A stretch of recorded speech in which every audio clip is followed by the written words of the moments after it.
The ice started falling from the sky like frozen bullets at 3 in the morning, and I knew before I even opened my eyes that this was going to be one of those storms that people in Montana talk about for years.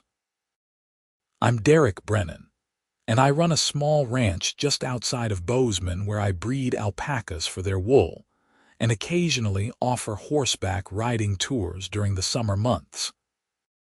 What I didn't expect when I bought this property 5 years ago was that the Pine Ridge Estates HOA would become the biggest headache of my entire life. My barn is state-of-the-art. I'd invested nearly $200,000 into building something that could keep my animals comfortable year-round, with radiant floor heating, insulated walls, and a backup generator system that could run for weeks if needed. The alpacas don't actually need all that luxury, but when you're also boarding horses for some of Montana's wealthiest families, you don't cut corners. That barn stayed a consistent 68 degrees no matter what was happening outside. The power went out at 4:30 in the morning. I was already up, watching the ice accumulate on everything it touched. Trees were bending under the weight, power lines were snapping across the county, and the temperature was dropping fast. My generator kicked on automatically, and I went out to check on the animals. All 15 alpacas were calm, huddled together in their section of the barn. The 6 horses I was boarding barely looked up from their hay. Everything was exactly as it should be. My phone started ringing at 6. It was Marcia Norton, the president of the Pine Ridge Estates HOA. I'd dealt with Marcia more times than I cared to count over the past 3 years since she'd taken over the position. She was 52, had that particular haircut that seemed to be regulation issue for women who enjoyed complaining to managers, and she treated the HOA rulebook like it was scripture handed down from on high. "Derek, this is an emergency," she said without any greeting. "The power is out across the entire development, and it's absolutely freezing. My house is already down to 50 degrees. "Sorry to hear that, Marcia," I said, watching one of my alpacas yawn. "My generator is keeping things running here, but I heard on the radio that the power company is saying it might be days before everything is restored. This ice is really doing a number on the infrastructure." "That's actually why I'm calling," she said, and I could hear that particular tone in her voice that meant she'd already made up her mind about something and expected everyone to fall in line. "We need to use your barn as an emergency shelter for the HOA residents." I blinked. "I'm sorry, what?" "Your barn has heat and power. Many of our elderly residents are in danger. This is a community emergency, and we all need to pull together. I'm calling an emergency HOA meeting for 8 o'clock this morning at your barn." "Marcia, my barn isn't a community center. It's full of animals, and it's a working agricultural facility. I can't just open it up to the public. According to Section 14.7 of the HOA bylaws, in times of community emergency, any resident with available resources can be called upon to provide aid to fellow residents. I'm invoking that clause. We'll see you at 8. She hung up before I could respond. I stood there in my kitchen, phone in hand, trying to process what had just happened. I pulled up the HOA bylaws on my laptop and found Section 14.7. It was buried in the middle of a section about snow removal and raid. In times of declared community emergency, the HOA board may organize community resources for the benefit of all residents. It was vague enough to be meaningless and specific enough to be dangerous in the hands of someone like Marcia. I called my lawyer, Patricia Hoffman, even though it was barely 7 in the morning. She'd helped me fight off 2 previous HOA nonsense complaints, including one about my alpacas being non-conforming livestock, even though I was grandfathered in from before the development existed. "They can't force you to open your private property," Patricia said after I explained the situation. That clause is clearly meant for things like organizing neighborhood watches or coordinating snow plowing. They're overreaching. Can you send them a cease and desist or something? By 8 this morning. Derek, even if I could, Marcia would probably ignore it. My advice is to document everything. Don't let them on your property without a clear agreement in writing, and call me if they try anything. At 7:45, I watched from my kitchen window as cars started arriving. Despite the ice still falling and the roads being absolutely treacherous, people were showing up. I counted at least 30 vehicles parking along my driveway. Some I recognized, most I didn't. Marcia's silver Mercedes SUV was at the front of the pack, of course. I put on my coat and walked out to meet them. The ice was still coming down, and the temperature had dropped to 15 degrees. My breath came out in clouds. Marcia was dressed like she was going to a business meeting, not dealing with an ice storm. She had a clipboard and was wearing heels that kept slipping on the ice. Behind her was the rest of the HOA board. Kenneth Wright, the treasurer who owned a car dealership in town, and Sandra Mills, the secretary who taught at the local elementary school. "Derek," Marcia said with a smile that didn't reach her eyes, "thank you for hosting us during this difficult time." "I didn't agree to host anything," I said clearly. "This is private property and I have a business to run. My barn is full of animals that require specific care." "Don't be selfish," said a woman I didn't recognize from the crowd. "People are freezing." "I'm not being selfish, I'm being realistic. My barn isn't set up for people, it's set up for livestock. There are liability issues, insurance concerns, and the simple fact that I need to be able to care for the animals I'm responsible for." Marcia held up her clipboard. "I have a petition here signed by 47 residents requesting access to your heated facilities during this emergency. The HOA board voted unanimously this morning to designate your barn as an emergency shelter." "You can't vote to take over my private property," I said, feeling my temper starting to rise. "That's not how any of this works." "Section 14.7, Kenneth chimed in, pointing at his own copy of the bylaws. "That section doesn't give you the authority to commandeer private property. You want to organize community resources. Great. Organize a warming station at the community center." "The community center doesn't have a generator," Sandra said. She at least had the decency to look uncomfortable with the whole situation. "Look, Derek, we know this is an imposition, but people are really struggling. Mrs. Henderson is 84 and her house is getting dangerously cold." I looked at the crowd. I could see Mrs. Henderson sitting in someone's car, bundled in blankets. There were other elderly people, a few families with young children, and plenty of people who just looked cold and scared. I felt the weight of their expectation, and I hated it. "Here's what I'm willing to do," I said. "I have a heated shop building behind my house. It's about 1,500 square feet, has its own bathroom, and it's on the same generator system.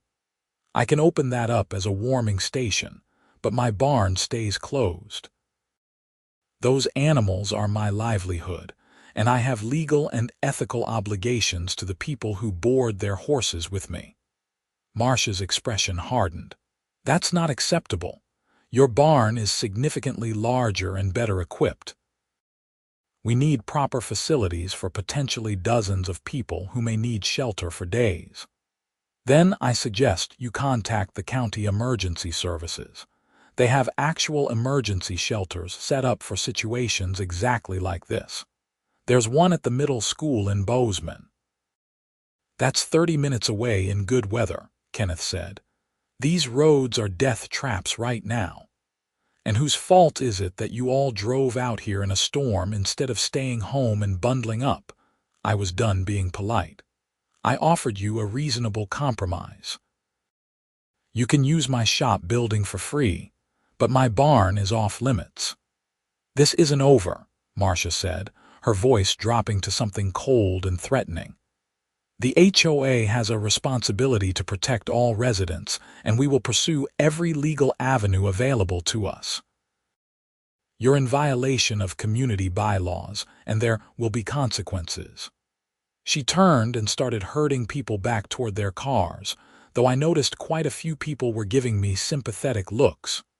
One man, probably in his 60s, walked up to me as the crowd dispersed. "I'm Doug Harrison," he said, extending his hand. "I just want you to know that not all of us think Marcia is right about this. What she's doing is wrong, and a lot of us can see that. We'll be fine. Most of us have fireplaces and plenty of wood." "I appreciate that," I said, shaking his hand. "And my offer stands. If anyone genuinely needs a warm place, the shop building is available." He nodded and headed back to his truck. Within 20 minutes, everyone was gone except for Marcia's Mercedes, which sat in my driveway for another 10 minutes before she finally drove off, spinning her tires on the ice as she went. I went back inside and called Patricia again. "They're going to come after me," I told her. Marcia basically threatened me with legal action. "Let them try. Document everything. Save all communications. If they send you anything in writing, forward it to me immediately. And Derek, don't let anyone in that barn without a signed liability waiver and a clear agreement about compensation.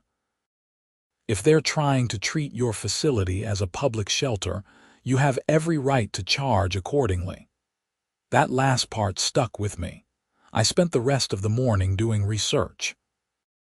I looked up what commercial emergency shelters charged, what the going rates were for heated storage facilities, and what liability insurance would cost for opening my barn to the public. The numbers were interesting.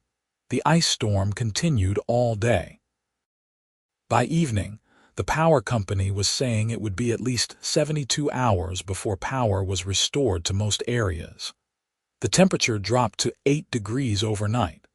My generator hummed along perfectly, keeping the barn at a comfortable temperature and my house warm enough. The next morning, I got an email from Marcia. It was CC'd to the entire HOA board and had about 30 other email addresses included.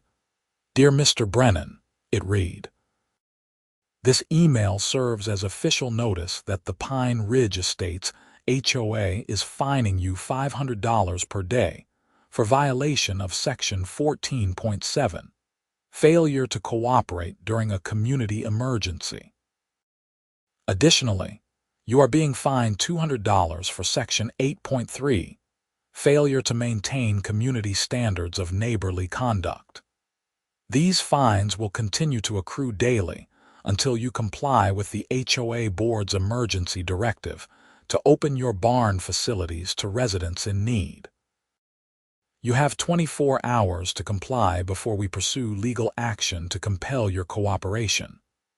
I forwarded it to Patricia immediately, and then did something I probably shouldn't have. I replied to Marcia's email, keeping all the same people on the distribution list. "Dear Marcia and HOA board members," I wrote, "thank you for your email. After careful consideration and consultation with my attorney, I am willing to open my barn facility as an emergency shelter. However, as this would convert my private agricultural facility into a commercial shelter operation, the following terms will apply. Daily facility rental fee of $1,200, based on commercial emergency shelter rates for comparable facilities in Montana.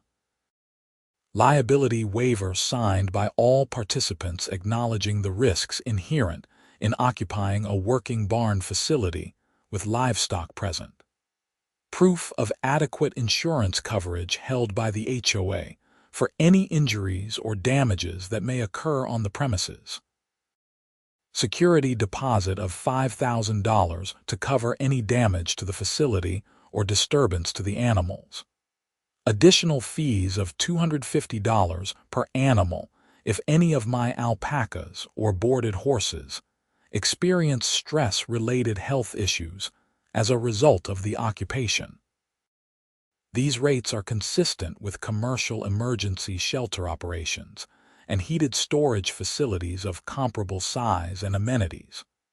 The total comes to approximately $1,500 per day, though this may increase if any animals require veterinary care. Please let me know within 24 hours if these terms are acceptable, and I will have the appropriate contracts prepared. Alternatively, my shop building remains available free of charge as originally offered. Best regards, Derek Brennan. I hit send and felt a small surge of satisfaction. Patricia called me 5 minutes later. I saw your email, she said, and I couldn't tell if she was amused or annoyed. That was either brilliant or stupid, and I'm not sure which yet. I figured if they want to play hardball, I'll show them what actual commercial operation looks like. Those rates are all legitimate, right? Completely legitimate. Commercial emergency shelters charge anywhere from $40 to $80 per person per day. Heated storage facilities run about 50 cents per square foot per month. Your barn is what, 5,000 square feet, close to it. So you're actually charging below market rate for heated storage, and the liability insurance requirements are completely reasonable. Derek, I think you might have just called their bluff. The response came 6 hours later.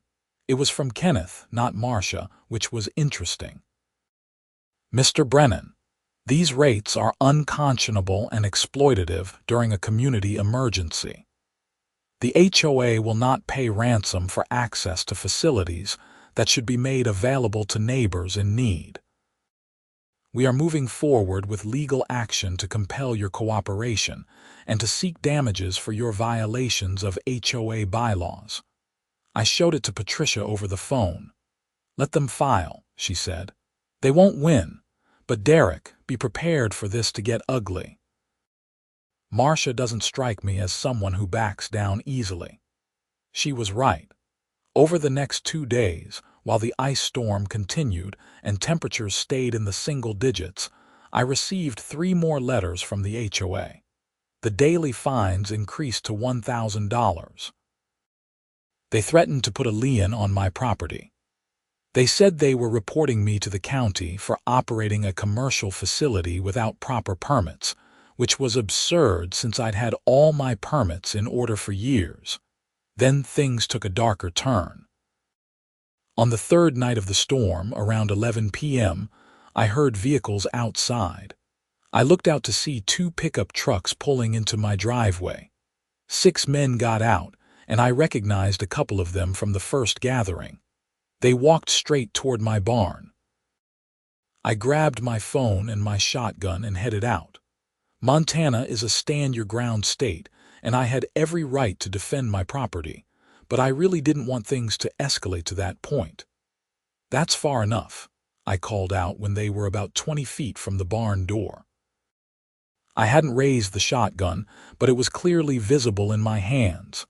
This is private property, and you're trespassing. We're just here to check on the horses, one of them said. I recognized him as Brad Chapman, who ran a construction company. We heard you might not be taking proper care of them. Every horse in that barn is healthy, warm, and well-fed. Their owners have my number and none of them have complained. Now get off my property before I call the sheriff. You going to shoot us, Derek? Brad took a step forward. Over some barn space. People are freezing, and you're sitting here with all this heat and room acting like some kind of king.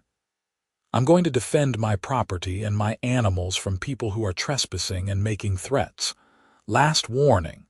Leave now. Another man, younger and more aggressive looking, started to move toward the barn from the side. I raised the shotgun, not pointing it at anyone but making it clear I was serious. I've already called the sheriff, I said, which was a lie, but my phone was in my pocket and I could make it true in about 10 seconds. And my security cameras are recording all of this. That last part was true.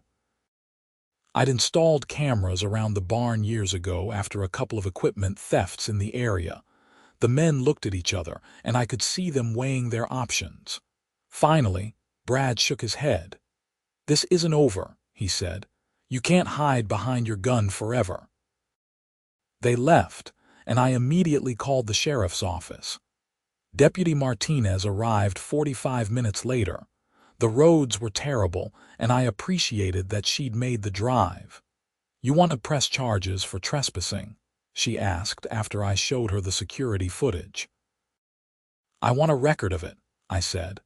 "I'm in a dispute with my HOA and they're escalating. I need documentation that they're now sending people to my property to intimidate me." "Smart," she said, making notes. "I'll file a report. You might want to consider a restraining order if this continues." She left, and I spent the rest of the night watching the cameras on my phone, but no one else showed up. The next morning, the power started coming back on in patches across the area. The ice had stopped falling, and temperatures were slowly rising. The emergency was effectively over. I thought that might be the end of it. I was wrong. 2 weeks later, I received a certified letter from a law firm in Bozeman. The HOA was suing me for $50,000 in damages, claiming that my refusal to open my barn had directly resulted in suffering and hardship for multiple residents. They were also seeking an injunction to force me to open my facilities in any future emergencies, and to remove me from the HOA board's approved residents list, whatever that meant. Patricia reviewed the lawsuit and actually laughed. "This is one of the most poorly constructed legal arguments I've seen in years," she said. "They don't have a case, but we still need to respond, and it's going to cost you money to defend yourself." "How much?" "Could be anywhere from $10,000 to $20,000 in legal fees before this is done. Unless we can get it dismissed quickly, which I think we can." "Do it," I said. "I'm not letting Marcia bully me into submission." The legal process moved slowly. We filed a motion to dismiss, which the HOA's lawyer opposed. There were depositions, document requests, and a whole lot of back and forth that ate up months of my time. During all of this, the HOA continued to fine me. The total was up to $40,000 in various fines for the original incident, and several new violations they'd invented, like having too many vehicles on my property. My work truck, personal truck, and tractor apparently exceeded the 2-vehicle limit, and operating a commercial business in a residential zone, even though I was grandfathered in. They put a lien on my property for the unpaid fines. Patricia fought it, but the process to remove a lien is its own legal nightmare. Then, Doug Harrison, the man who'd approached me during the ice storm, called me out of the blue. "Derek, I think you should know that a bunch of us residents are pretty fed up with Marcia and how she's handling this whole thing with you. We've been doing some digging into the HOA finances, and we found some irregularities." "What kind of irregularities?" "The kind that suggest Marcia has been using HOA funds for personal expenses. We're talking about thousands of dollars for things like her personal cell phone bill, gas for her car, and what looks like a vacation to Hawaii that she claimed was HOA business. There's more, but we're still piecing it together. This was interesting. What are you planning to do with this information? We're calling for a special election to remove her from the board. We've got the signatures we need. But I wanted to give you a heads up because I think she's going to lash out when she finds out, and you're already her favorite target." "I appreciate the warning," I said. Doug was right. When Marcia found out about the petition for her removal, she went nuclear. I got a letter from her personally, not from the HOA lawyer, accusing me of orchestrating a conspiracy against her. She claimed I was bribing residents and spreading lies about her character. She said she was going to make sure I lost everything. The special election happened in July. Marcia lost her position as HOA president by a landslide vote. Kenneth and Sandra also lost their board positions. 3 new people were elected, including Doug Harrison as the new president. One of Doug's first acts as president was to drop all fines against me and to withdraw the HOA's lawsuit. He also started an independent audit of the HOA finances under Marcia's tenure. "Derek, I owe you an apology on behalf of the HOA," Doug said when he called to tell me about the decision. "What Marcia did was wrong from the start, and it never should have gotten as far as it did. We're going to make this right." "I appreciate that," I said, "but what about all the legal fees I've racked up? That's real money out of my pocket." "The audit is ongoing, but if we find what we think we're going to find, Marcia is going to have bigger problems than your legal fees. We'll do what we can to make you whole." The audit results came back in September. Marcia had embezzled over $70,000 from the HOA over 3 years. She'd used it for everything from personal vacations to renovations on her house to paying her daughter's college tuition. The evidence was clear and well documented. Doug brought the findings to the local district attorney, and in October, Marcia was arrested and charged with multiple counts of embezzlement and fraud. Kenneth was also charged as an accessory, since he'd signed off on many of the fraudulent expenses as treasurer. The criminal case moved through the system faster than the civil case had. Marcia's lawyer tried to negotiate a plea deal, but the DA wasn't interested. The evidence was too strong, and the amount of money involved was substantial enough that the state wanted to make an example. I ended up having to testify in court, not about the embezzlement but about the ice storm incident and the harassment that had followed. The prosecution argued that Marcia's escalating behavior toward me was part of a pattern of abuse of authority and retaliation against anyone who challenged her control over the HOA. Sitting in that courtroom in December, listening to the prosecutor lay out everything that had happened over the past year, was surreal. Marcia sat at the defense table looking smaller somehow than she had that morning on my driveway, demanding access to my barn. Her lawyer kept objecting to various pieces of evidence, but the judge overruled most of them. The jury deliberated for less than 4 hours, guilty on all counts. The sentencing hearing was in January. The judge gave Marcia 3 years in prison and ordered her to pay full restitution to the HOA, plus fines. Kenneth got 18 months and probation. Sandra, who testified that she'd been unaware of the embezzlement and had never personally profited from it, wasn't charged. Through all of this, the original lawsuit against me had been formally dismissed with prejudice, meaning the HOA could never refile it. The lien on my property was removed. Doug and the new HOA board even passed a resolution apologizing for the whole incident and reimbursing me for $12,000 in legal fees. It wasn't everything I'd spent, but it was something. In February, almost a year after the ice storm, Doug invited me to an HOA meeting. I'd been avoiding them like the plague, but he insisted I should come. "We're voting on something you'll want to see," he said. I showed up to find the community center packed. Doug called the meeting to order and immediately brought up a motion to amend Section 14.7 of the HOA bylaws.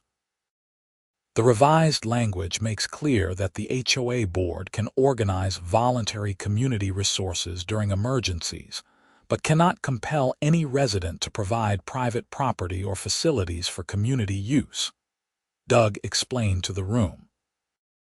Additionally, we're adding language that requires board approval with a 2/3 majority for any action that would impose obligations or fines on individual residents, and establishes a clear appeals process for anyone who disagrees with board decisions. The motion passed unanimously. After the meeting, several people came up to apologize for how I'd been treated. Mrs. Henderson, the 84-year-old woman who'd been at my property that first morning, told me she'd never wanted Marcia to make demands on my barn in the first place. I told her it wasn't right, Mrs. Henderson said, but she wouldn't listen to anyone. I'm sorry you got caught up in all of that.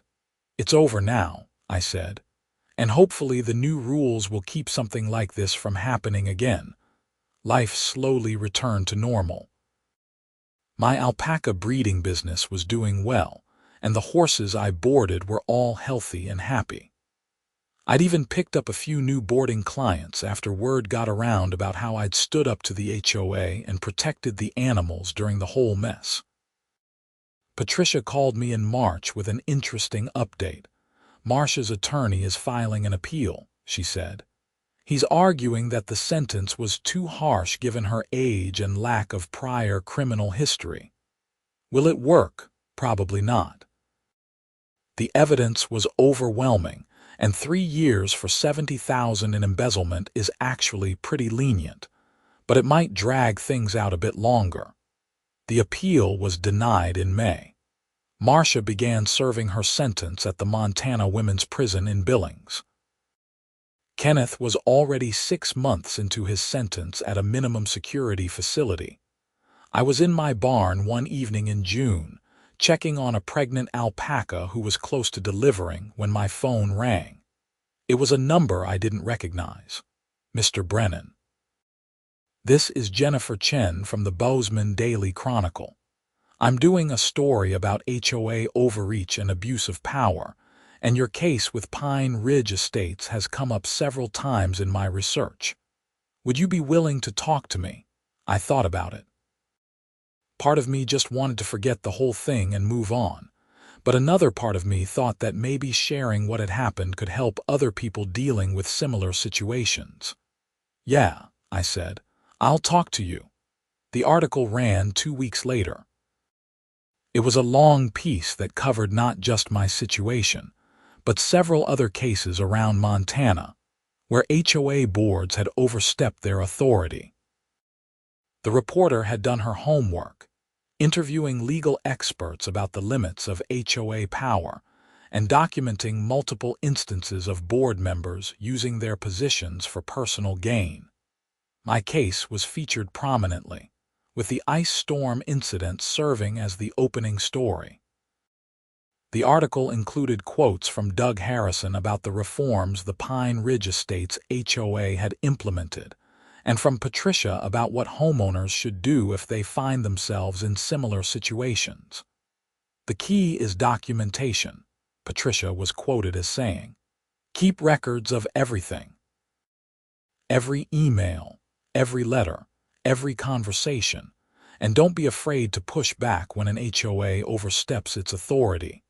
These are volunteer organizations with limited power, not government entities. The article got picked up by several national news outlets. I did a couple of interviews with local TV stations. The whole thing became a minor media sensation for about 2 weeks, and then, mercifully, people moved on to other stories.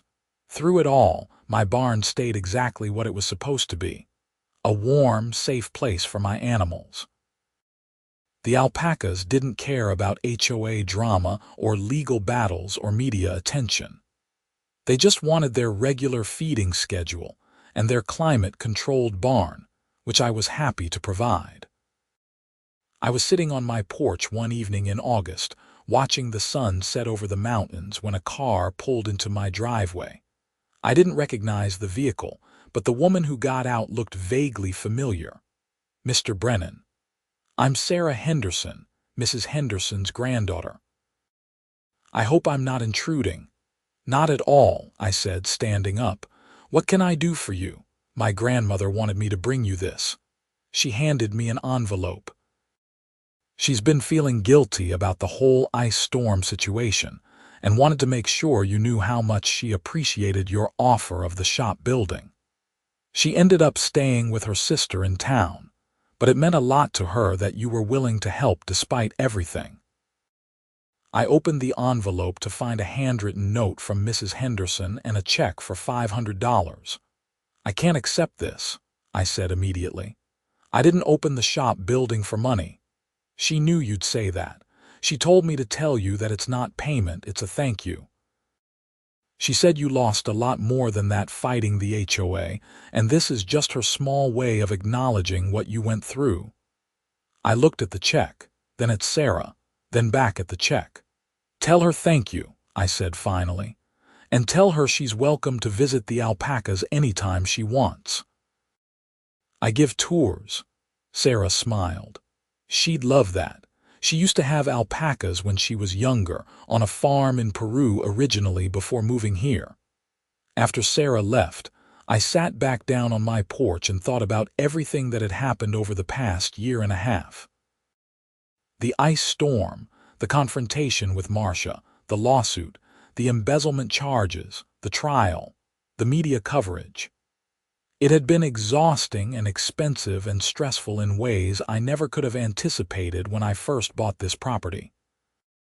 But sitting there, with the barn lights glowing warm against the gathering darkness and the soft sounds of the alpacas settling in for the night, I felt something close to peace. I'd stood my ground. I'd protected my property and my animals. I'd refused to be bullied, even when it would have been easier to just give in.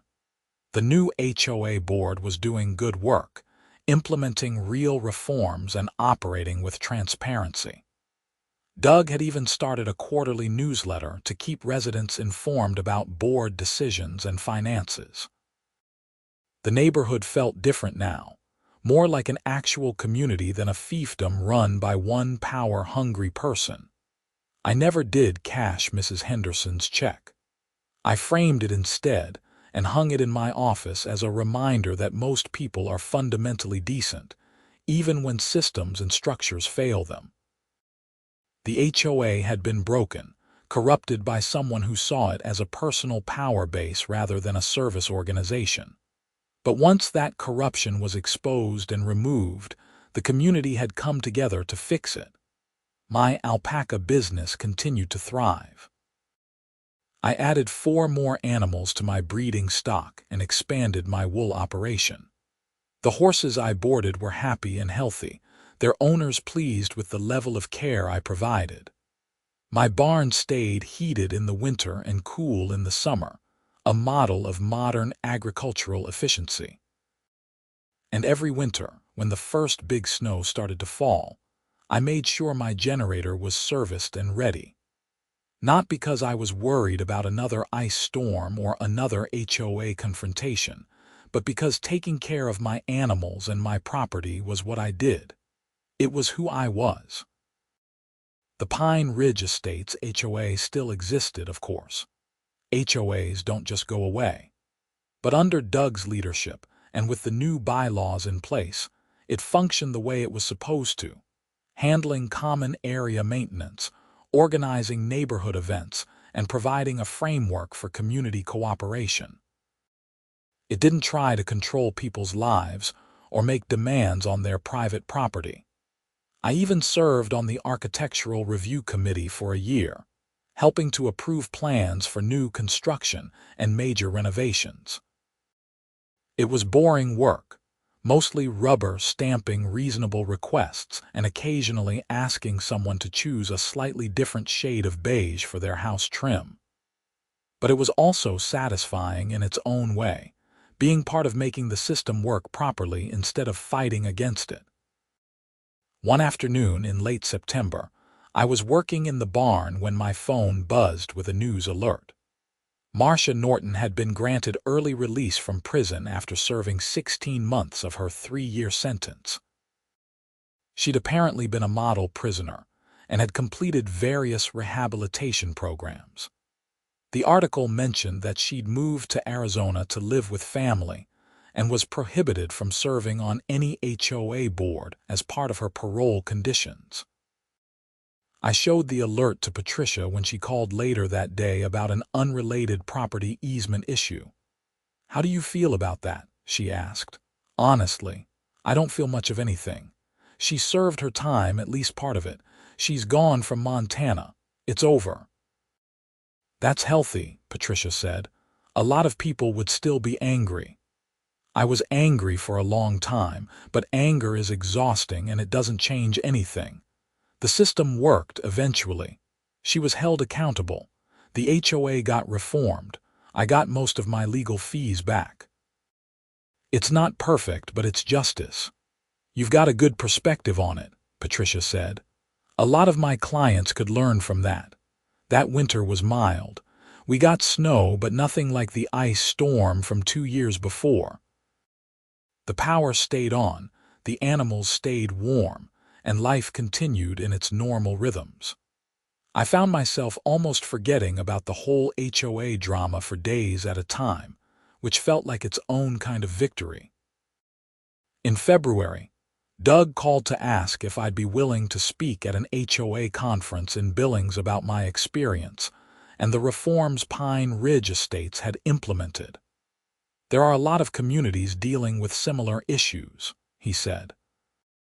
Board members who think they have more power than they do, residents who feel helpless against unfair rules, that kind of thing. I think our story could help people. I agreed, and in March I found myself standing in front of about 200 HOA board members and property managers from across Montana and Wyoming, telling them about the ice storm and what had happened after.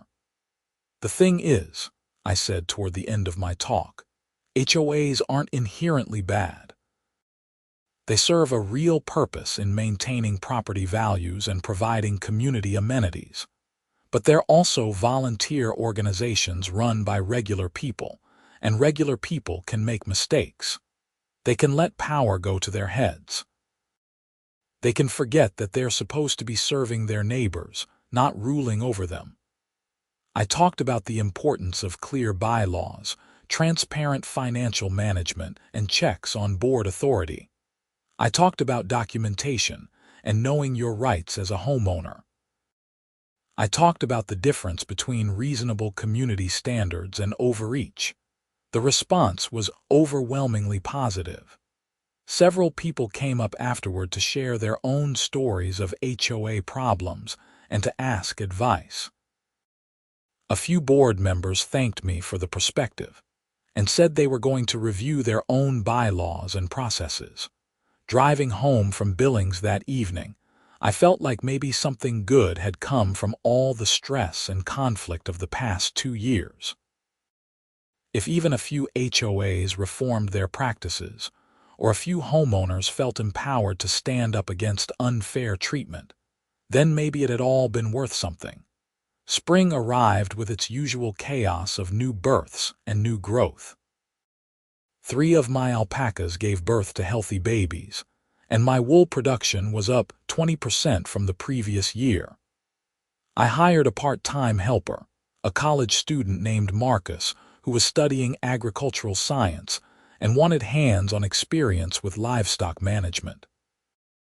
Teaching Marcus about alpaca care and barn management reminded me why I'd gotten into this business in the first place. It wasn't about fighting HOAs or standing up to bullies. It was about working with animals, producing quality wool, and building something sustainable and meaningful. One Saturday in May, Doug organized a neighborhood barbecue at the community park. I almost didn't go, still a bit wary of HOA events after everything that had happened. But Marcus convinced me it would be good to show up and be part of the community. It was actually pleasant. People were friendly and normal. We talked about the weather in our gardens and the new restaurant opening in town. Nobody mentioned the lawsuit or the ice storm or Marcia Norton.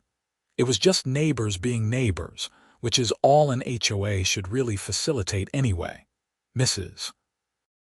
Henderson was there, looking frail but happy. She introduced me to her daughter and talked about the visit she'd made to my barn a few weeks earlier to see the new alpaca babies. "They're magical creatures," she said. "So gentle and curious."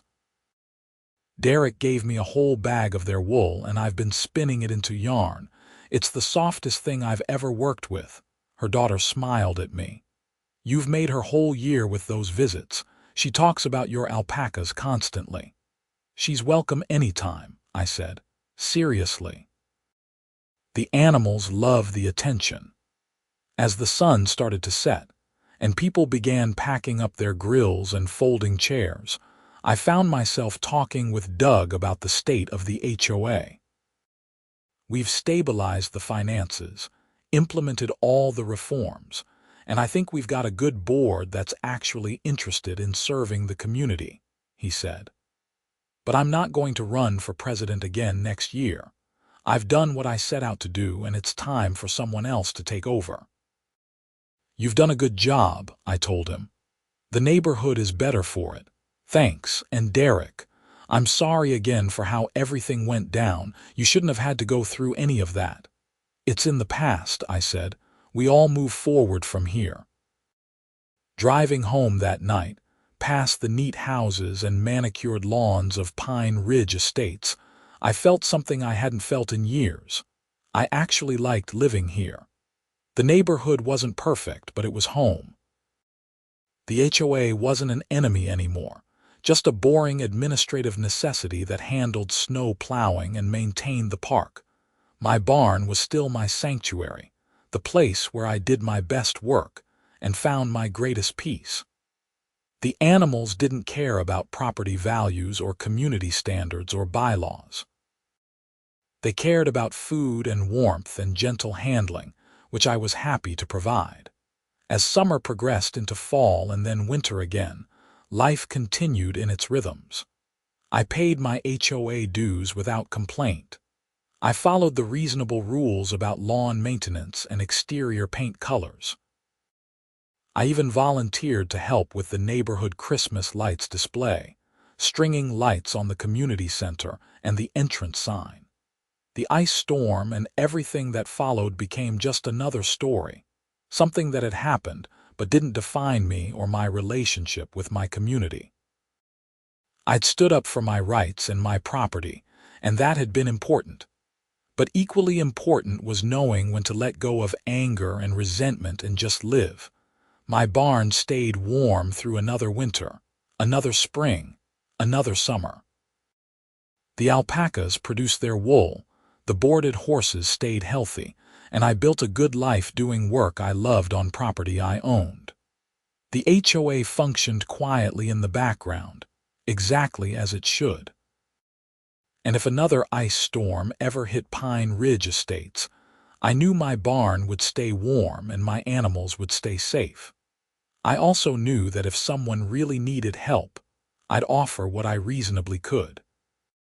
But I'd do it on my terms, as a choice rather than a demand, which made all the difference in the world.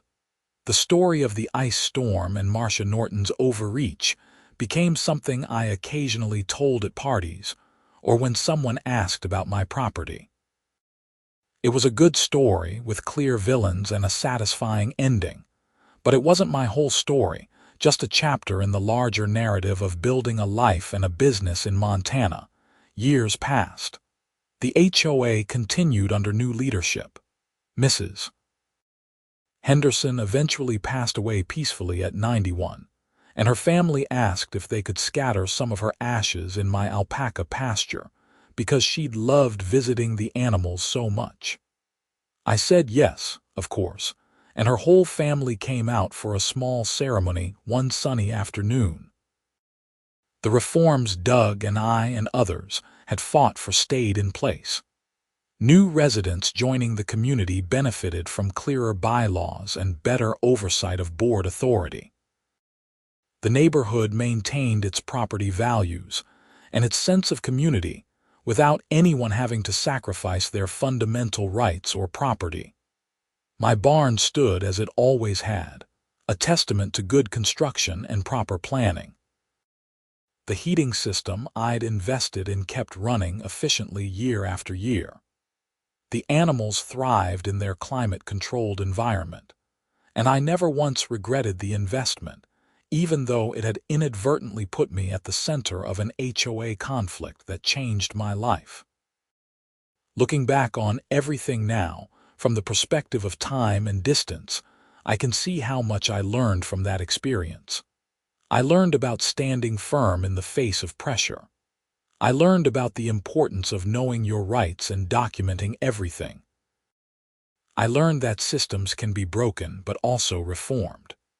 I learned that most people are reasonable when they're not being led by someone unreasonable. Most importantly, I learned that home isn't just about property and buildings. It's about community and relationships and finding your place in the world. My place was here, on this land, with these animals, in this neighborhood that had tested me and ultimately accepted me. The barn stayed warm. The alpacas stayed healthy. The HOA stayed functional. And I stayed right where I belonged, doing work that mattered to me and living life on my own terms. That was worth fighting for, and I'd do it all again if I had to. But I really hoped I'd never have to. Once was quite enough.